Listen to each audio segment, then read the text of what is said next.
is the remarkable story of a filmmaker's fascinating life in an untamed corner of Africa. A wild world, seen through his lens. Capturing the dramatic and sometimes tragic events that affected the magnificent wildlife of Kruger National Park. He is Jürgen Józefowicz. My life in Kruger gave me the opportunity of realizing my dream of living with lions.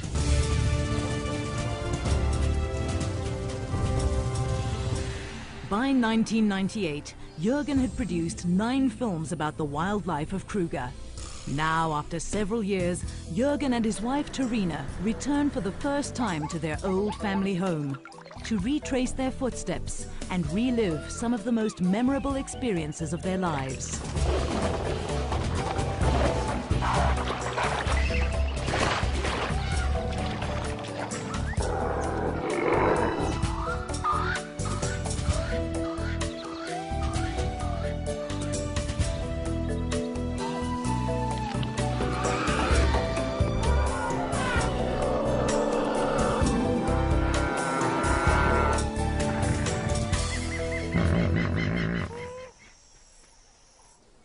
For Jürgen, today is a very special day. He steps out from behind the camera and meets his favorite animal face to face at the lion breeding project of Chukudu, a private game reserve near the Kruger National Park.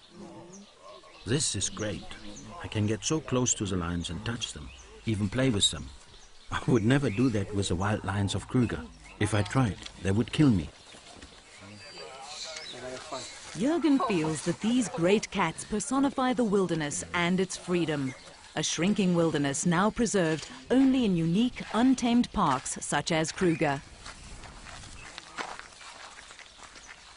As soon as Jürgen and Terina step through the gates of the Kruger National Park, they'll be in a completely different world where life is wild, untamed, and unpredictable. Established more than 100 years ago, the Kruger National Park in the northeastern corner of South Africa is the country's largest and one of Africa's oldest game reserves, covering 2 million hectares, an area larger than Wales.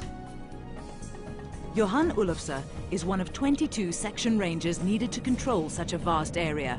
But today, he takes time out to welcome his friends back to the world-renowned wilderness that was once their home. Good to see you again. Good.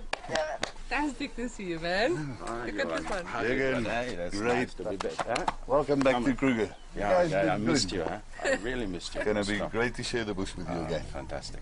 You'll find everything has changed, but nothing has changed. Kruger's vast expanse includes numerous ecologically diverse areas of distinct characteristics, varying from dense riverine forest to woodland savannas. Each zone a preferred grazing or hunting ground for the thousands of animals of Kruger.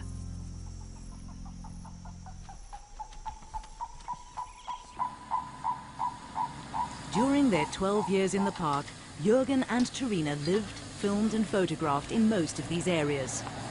The outcome, a unique collection of sequences depicting some of the most dramatic events in the lives of the animals of Kruger.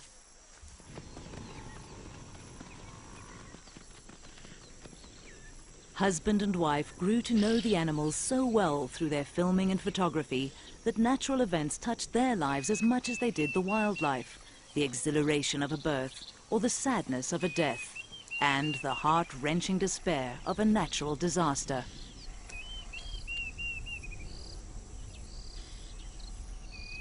To film wild animals, you have to think like them. You have to know how they will react. But at the same time, you have to survive in their environment. When you're on your own, you have to become part of nature. Living in the bush is like entering another dimension. It doesn't matter who you are out there.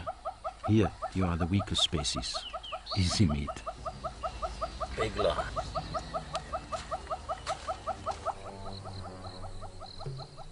Approaching wild animals is not for the faint-hearted, and only an experienced tracker should risk a close encounter with the king of beasts.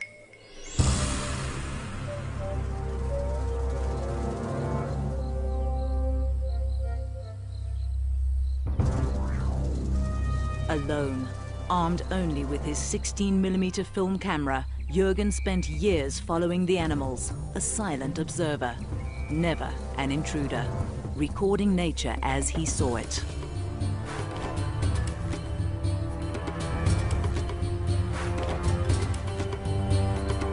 Lions became Jürgen's favorite subjects.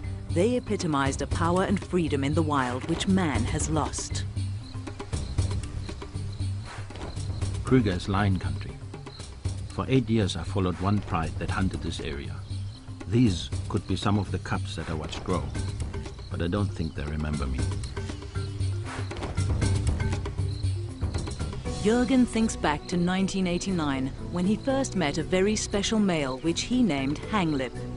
At that time, Hanglip and his brother had just taken over the pride.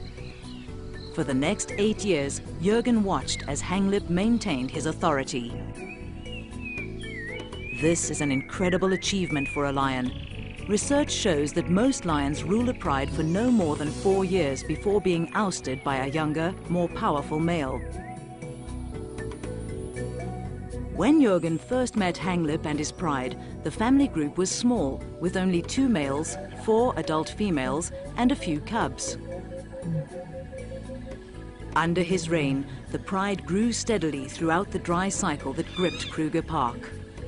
Hanglip was a fantastic male, confident of his power, and he accepted me. He allowed me to follow the pride when they went hunting, and I was fascinated by their strategies.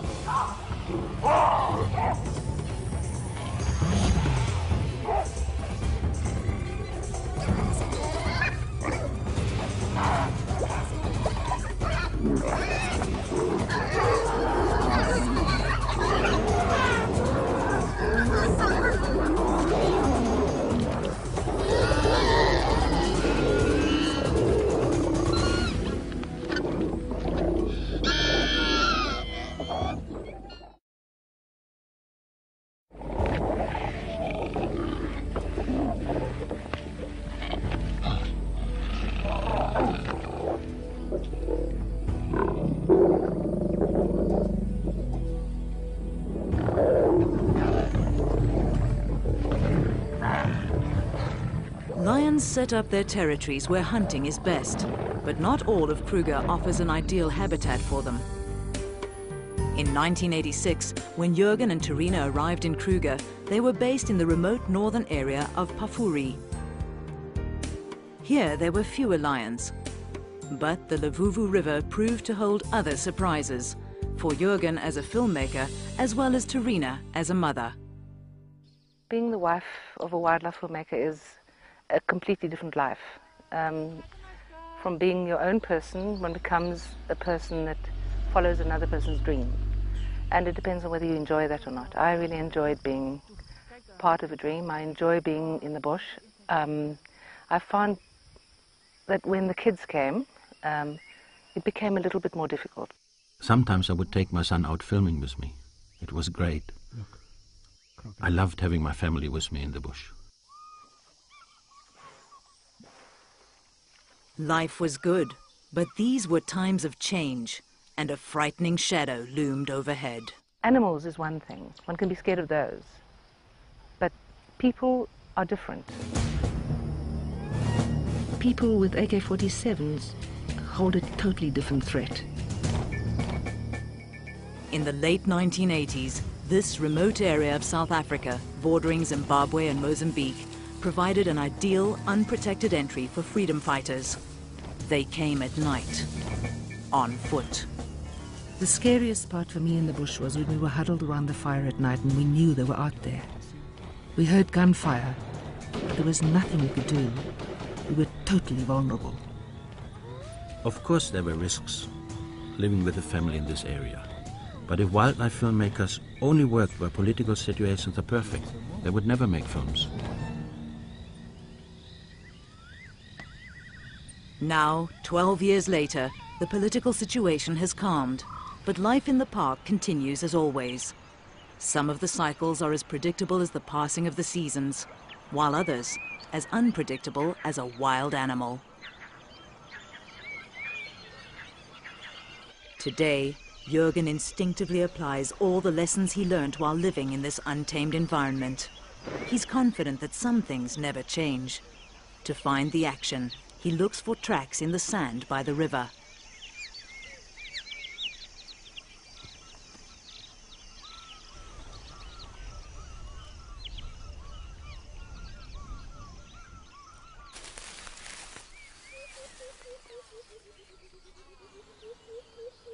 In the wild, you can never let your guard down. Jürgen moves in close. 3 meters from the jaws. From experience, he judges that this would be a safe distance to film, close enough to get a good shot, but far enough not to be attacked.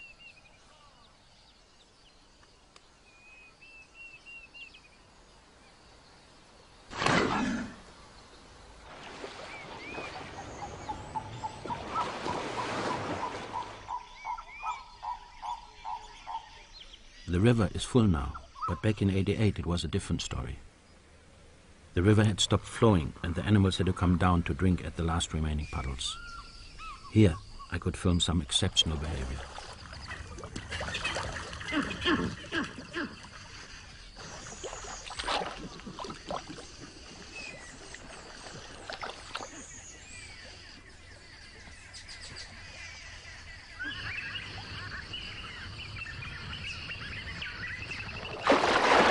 There was danger everywhere.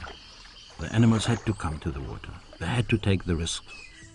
One in particular seemed to epitomize the struggle for life.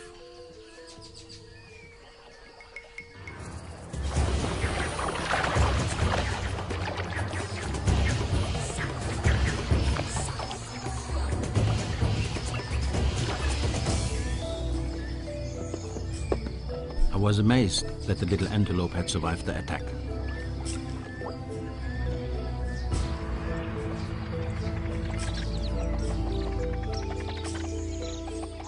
The next day I was surprised to see it back again. It was desperate for water.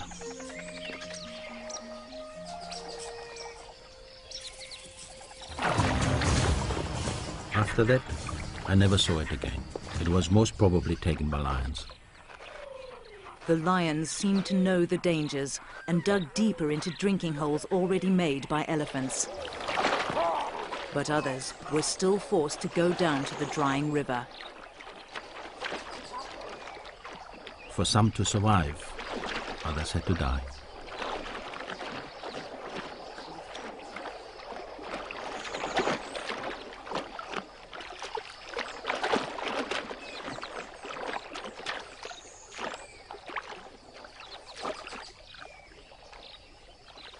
There were so many crocodiles crowded in the small pool. The 2 large males got into a fight for dominance.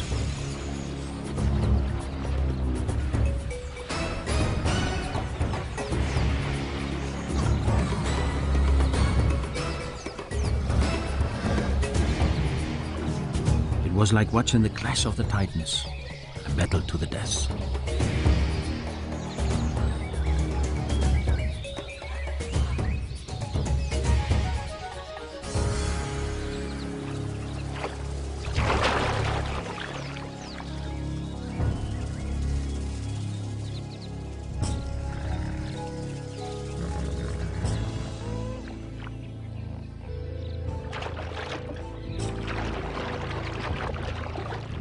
Jürgen watched in astonishment as the other crocodiles moved in without hesitation to eat the loser, proving that in nature, nothing goes to waste.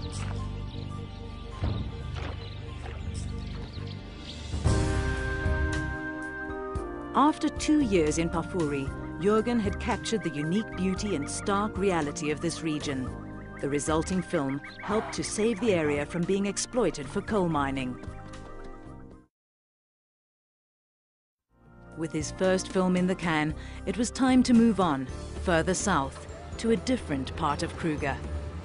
In 1988, Jürgen and his family moved to Skukuza, where the children started school.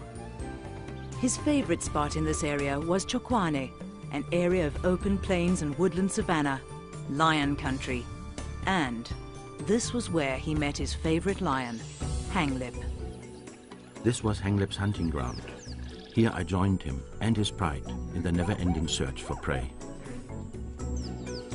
Jürgen started to film these lions at the time when Hanglip and his brother first took over the Chiloweni pride. Hanglip was the stronger of the two males, but together they formed a formidable partnership that kept rivals at bay.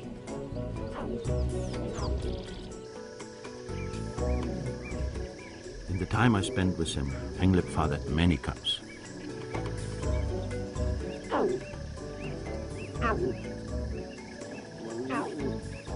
Despite the years of drought, Hanglip's cubs continued to flourish, growing healthy and strong. Lions can subsist for long periods of time without drinking by using the moisture present in their prey. And prey was plentiful.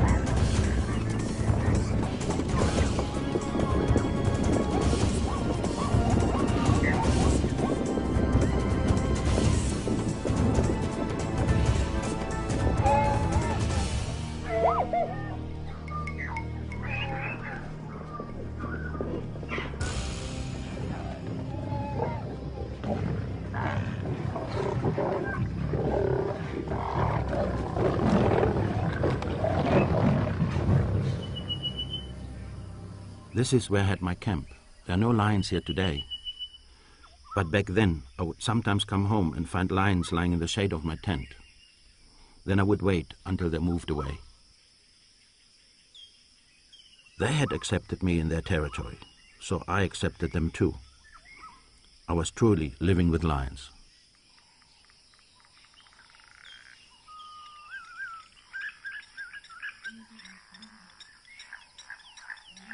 I had Hanglip and his family's whole history in my camera. The more time I spent with them, the more they accepted me. I was just like one of the pride.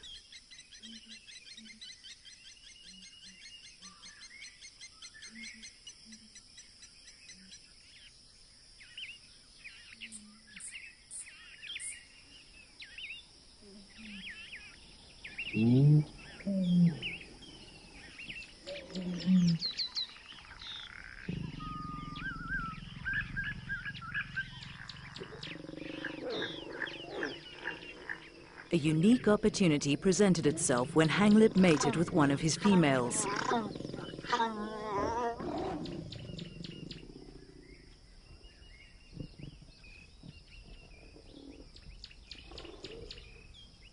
Over the next 106 days, Jürgen followed her pregnancy.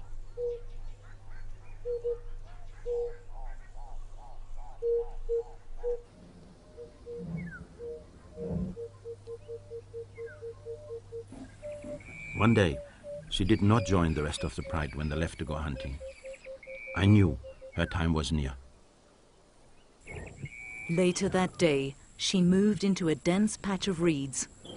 It was exciting for Jürgen, but at the same time frustrating. He could not see the birth. All he could do was record the sounds. Jürgen desperately wanted to see the cubs, but he knew that if he got too close, the mother would kill him. Jürgen waited at the den for 4 long days.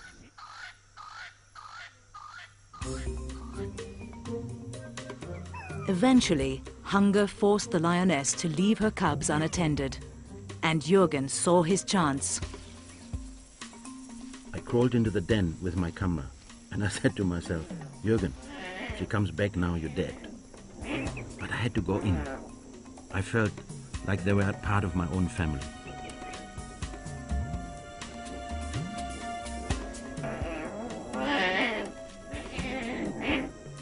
The cubs were very small, only weighing about 2 kilograms each, but their eyes were already open, and they knew that Jürgen was not their mother.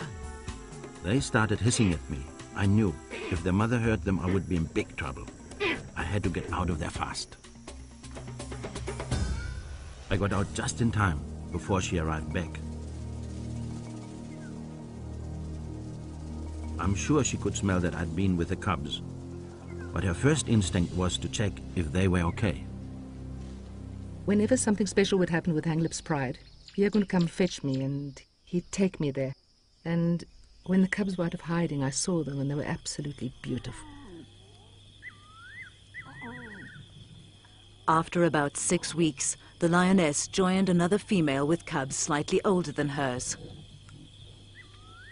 Then, Jürgen could film without any danger of being attacked and spent as much time as possible recording the family's activities. The lionesses were attentive mothers, but they had to eat to survive, and every 2 or 3 days they had to hunt. During their first 2 months, the cubs were too young to follow their mothers, who would have to leave them behind, alone and unguarded, until they found someone they could trust. They would get ready at night to go hunting, but sometimes the mothers would bring the cubs over and leave them with me. Jürgen had unwittingly become a nanny. It was a great privilege, but it had its drawbacks. I was a Helen. I wanted to film the excitement of the hunt, but I felt responsible for the cubs, and so I stayed with them.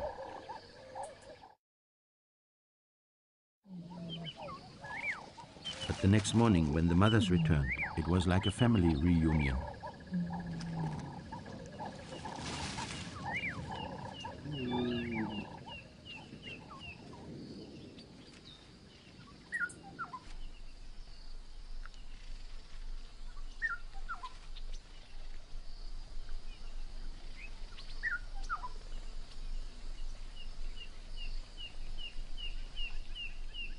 Whenever Jürgen was not with Hanglip's Pride, he kept an eye out for other filming opportunities. He sometimes followed other lions and the animals that shared their territory.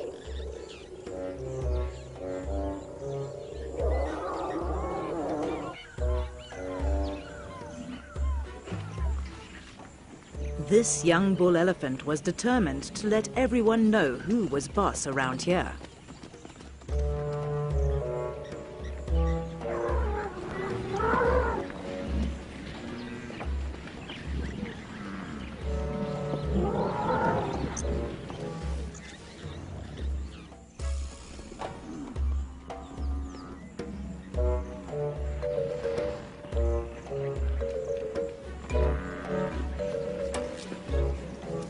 He seemed irritated with everyone, even Jürgen. The elephant came from behind a small tree and mock charged me. He had nothing against me personally. He was just telling me to go away. I realized then that I was parked under his favorite tree. Incidents like this one, which he filmed in 1991, deepened Jürgen's understanding of the animals and their behavior. They are invaluable lessons which he has never forgotten, and ones that he must use again every time he returns to the bush. Useful skills if he is to come face to face with one of Africa's big five. I believe animals are just like us, just another tribe. To understand them, we have to learn their language. Over the years alone with them in the bush, they have taught me when I should back off and when I can stay.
I'm sorry I disturbed his midday sleep, but I love this, just like the old days.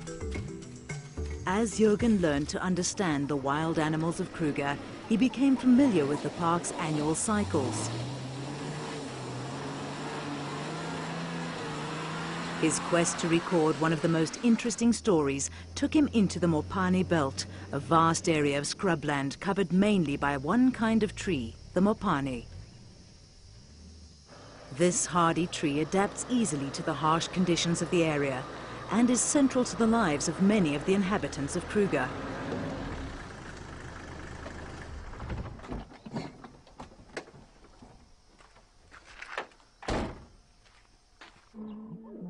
Lions use these trees for shade, but they're not what draws Jürgen back to this area.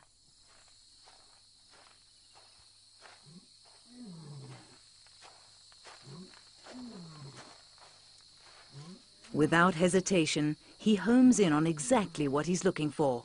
Perfectly camouflaged among the leaves, a Mopani moth, an insect whose entire life cycle is centered around this tree.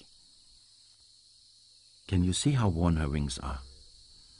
That means she has finished laying her eggs. She'll die soon. It's not only the big animals that make up the wonders of Kruger. Insects are equally important here. I wanted to record their lives too. Jürgen's unique footage revealed an amazing life cycle never before seen on film. The adult moth has no feeding organs. Her entire purpose is to mate and then lay about 200 eggs. Her life lasts no longer than 3 days. Tiny caterpillars hatch between 3 and 4 weeks later.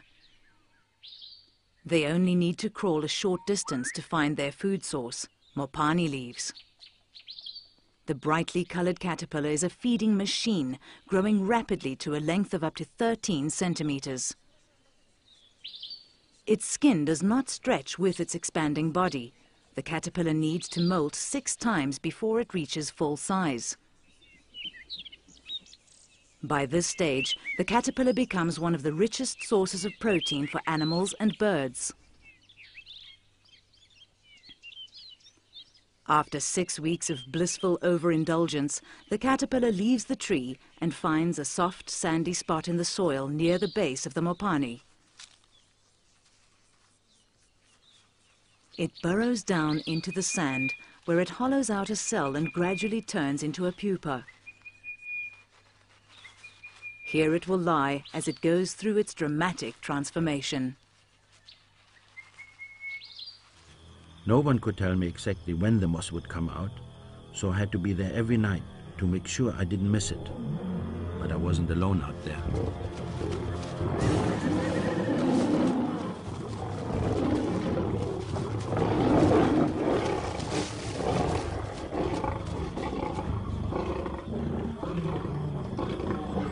A kill among the Mopani trees brought on rivalry among the king of beasts. But Jürgen maintained his vigil.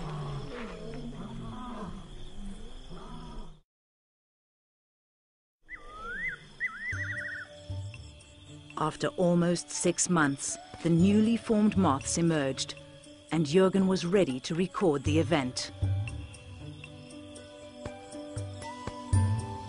Now that I'd seen the whole cycle, I was amazed at the ability of this one insect to transform itself.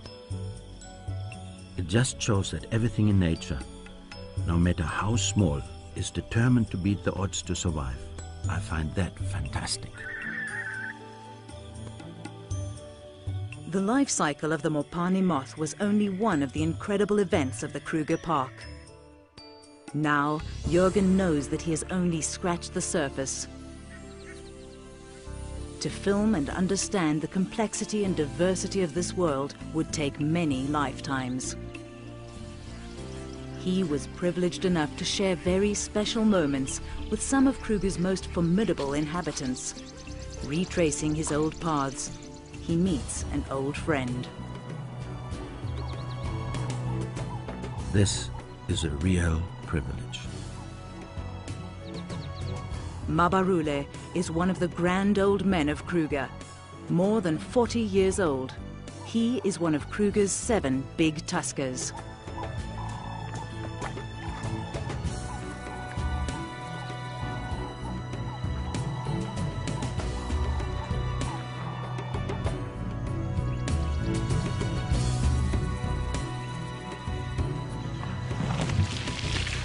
Mabarula is here to cool off. In summer, temperatures often reach a baking 40 degrees Celsius. I'm not used to this heat anymore. I need to cool off as well.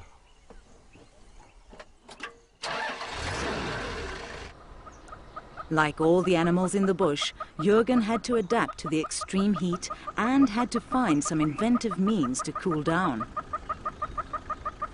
Just like the old days, he returns to one of his favorite swimming pools.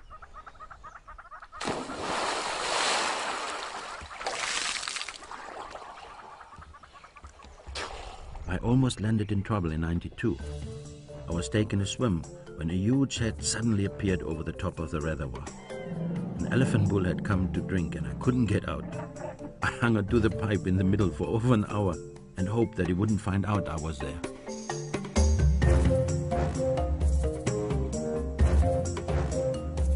During the driest months, the man-made dams of Kruger become the lifeline for many of the animals.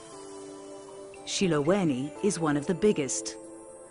Fed by the summer rains, it usually retains enough water to last through the dry months. But Jürgen recalls that it was not always so. This is one of my favorite spots, but in the drought, it was just a little puddle. 1992 saw the worst drought in Kruger in living memory. The first animals to suffer were the resident hippos. Jürgen watched as the water shrank around them. The last of the muddy water drew many animals to the dam. The only ones not to feel the effects of the drought were the lions. In fact, they thrived. Hanglip's pride had grown into a formidable hunting unit, 28 strong.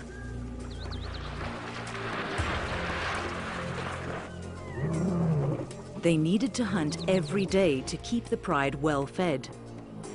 During this period, they literally lived around the dam, waiting for an opportunity to strike.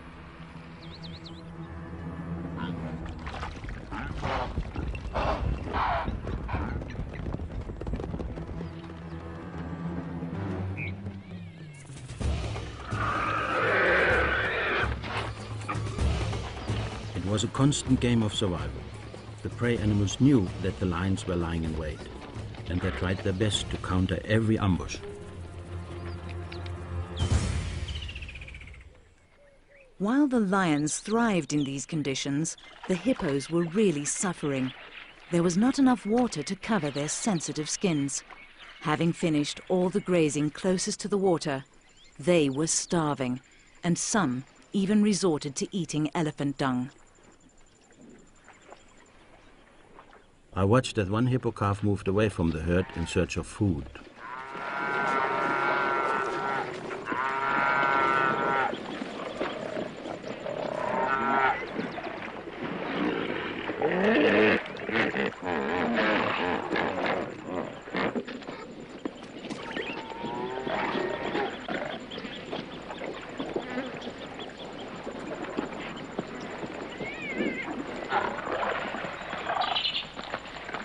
The reaction of the hippos was incredible.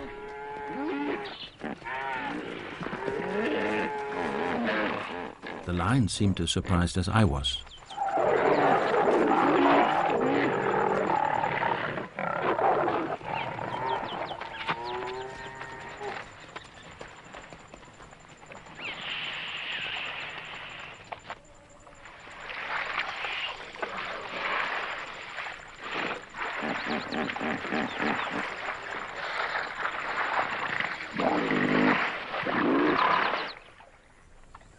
Tolerance levels diminished, all fighting for the last remaining drops of water. The dry years and the inferior grazing had weakened these old warriors. And the lions were there, ready to attack at every opportunity.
This epic battle between predator and prey lasted for more than 2 hours.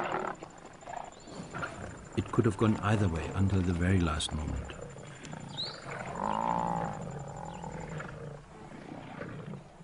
I felt sorry for the buffalo. He fought bravely, but he'd had a good life. I couldn't help it. My heart was with Hanglip and his pride.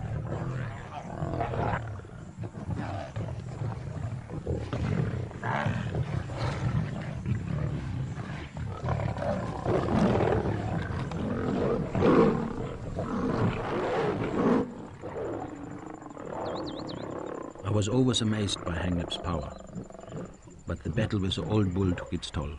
After this, he could still hunt, but he limped for the rest of his life. Throughout the drought years in the early 1990s, Hanglip and his pride grew in strength. They thrived when all other animals around them suffered. But then, Jürgen remembers, came a threat that spared no one, not even the lions. This threat was microscopic, a spore-forming bacterium that can live for centuries in soil and bones. It survives in the harshest of conditions. A killer bacterium, anthrax. In 1991, the dry, hot winds of the drought put the habitat and the animals of Kruger under severe stress. The herds churned up dormant anthrax spores. It was a time bomb waiting to explode.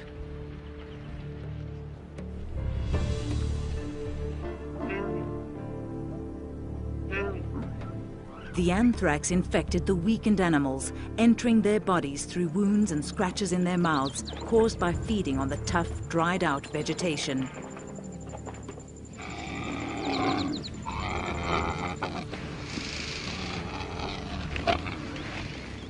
The animals were desperate. As grazing deteriorated and waterholes dried up, competition for food and water turned into physical battles. The weakest didn't stand a chance. This zebra was kicked to death by its rival, a victim in the struggle for survival.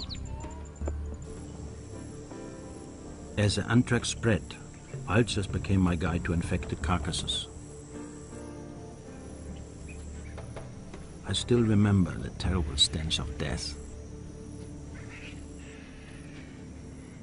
Park rangers and personnel could do nothing.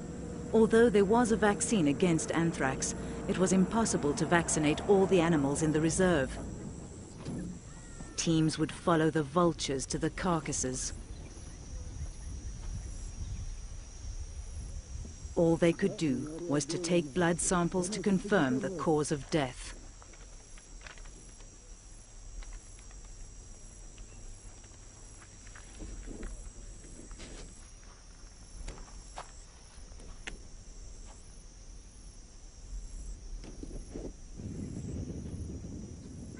The disease was spreading quickly.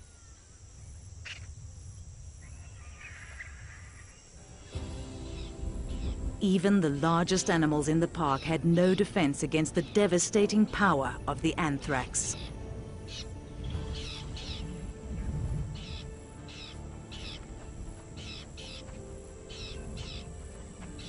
With vaccination out of the question, the park officials burnt all the carcasses they could find to curb the spread of the disease.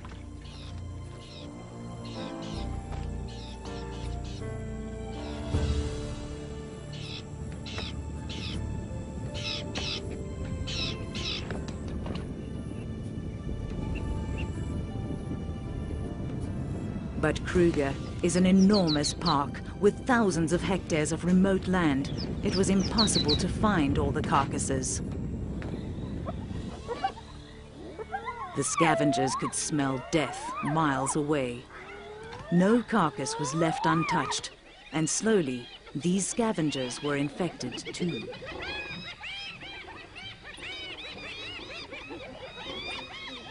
The anthrax bacterium does not die with the animal. The meat remains infected, sure to infect all those who eat it.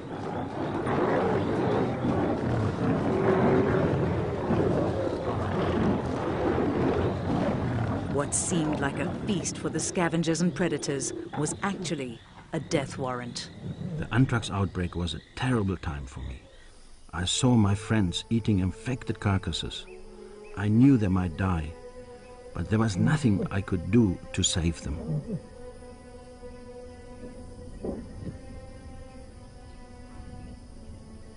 As the disease developed in the animals, the swelling of their mouths, heads and throats made it more and more difficult for them to breathe.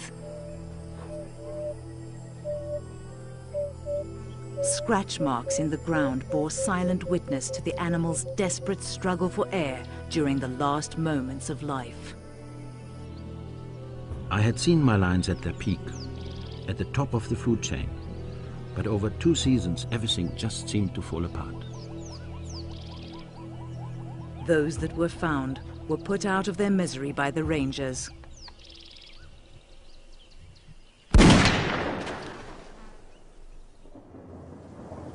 But then, just as I thought all was lost, the rains came, and the drought was broken at last.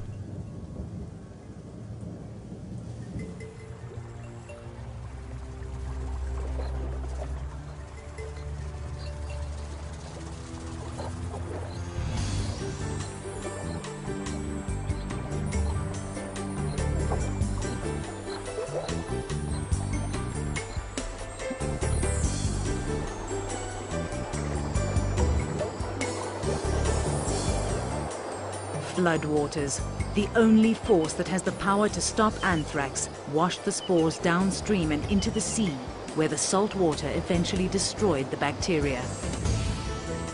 Incredibly, not all life was lost. The young and healthy survived. Much was learnt during that anthrax outbreak, and today researchers see anthrax as nature's own culling mechanism.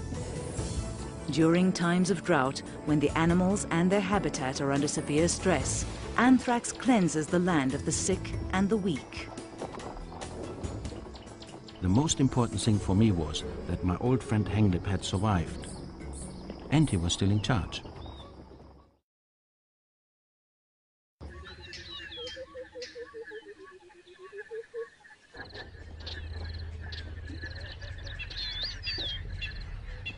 After 10 years of drought, Kruger now started a time of good rains and rebirth.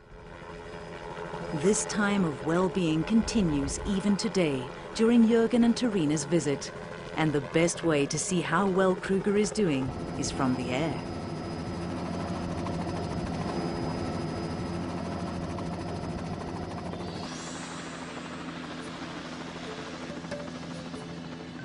Nature is fantastic. It recovers so quickly. Not a trace of the dramas that played themselves out here during the drought. The river is full now. Back then, many had stopped flowing.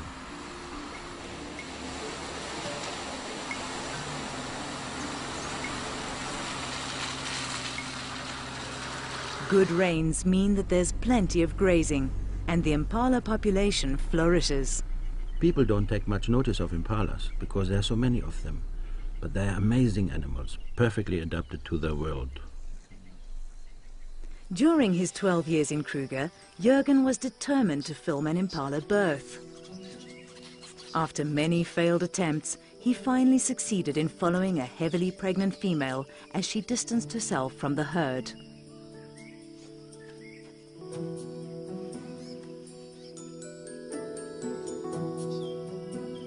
I really struggled to film this birth because impalas are very cautious and secretive.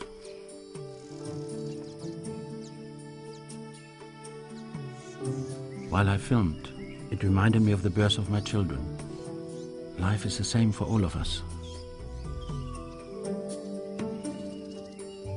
Impala ewes give birth just after the first rains, but if the rains are late, some people believe that they're able to delay birth for up to a month.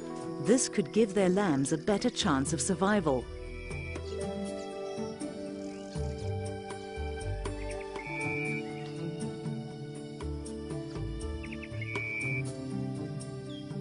Of all the unique footage that you can shot, I think, to me, the most special one is the one with the impala birth in that field of flowers. I mean, it's wonderful. This vulnerable baby with this vast wild wilderness surrounding it and all the dangers in it. I could relate to that, having raised my own children in the same environment. There are dangers everywhere.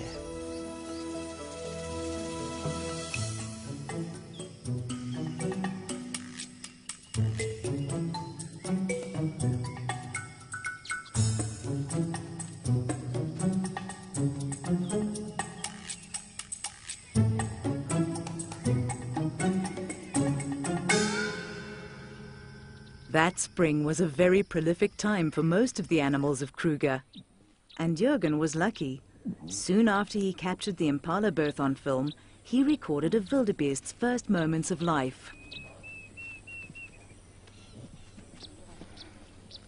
The difference between the two births is that wildebeest cows stay within the herd, relying on the protection of the group against predators. The herd is constantly on the move, and the mother and the other adults nudge the calf to make it walk as soon as possible.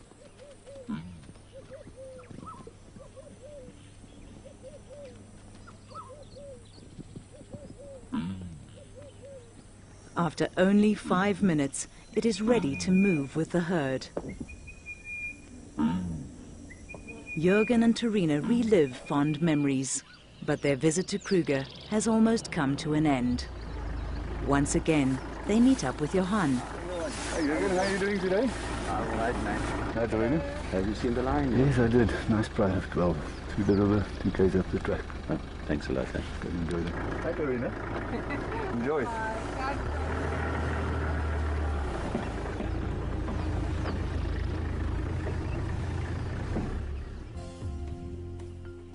For one last time, Jürgen and Terina spend a few quiet moments with Kruger's new generation of lions.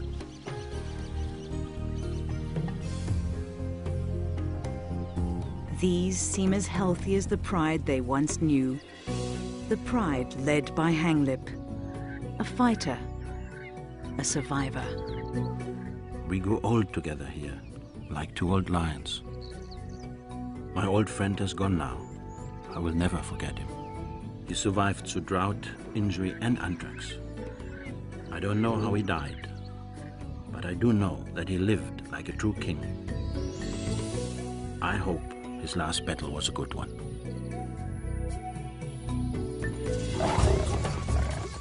During my 12 years in this park, I saw many sides of nature. I saw royal battles, and I saw death in all its forms. But I also saw how wonderful life can be.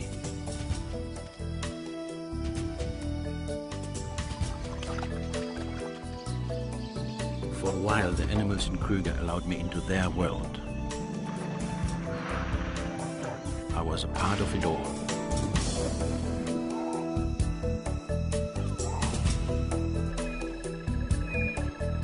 I will always be thankful for the opportunity that I had to live my dream.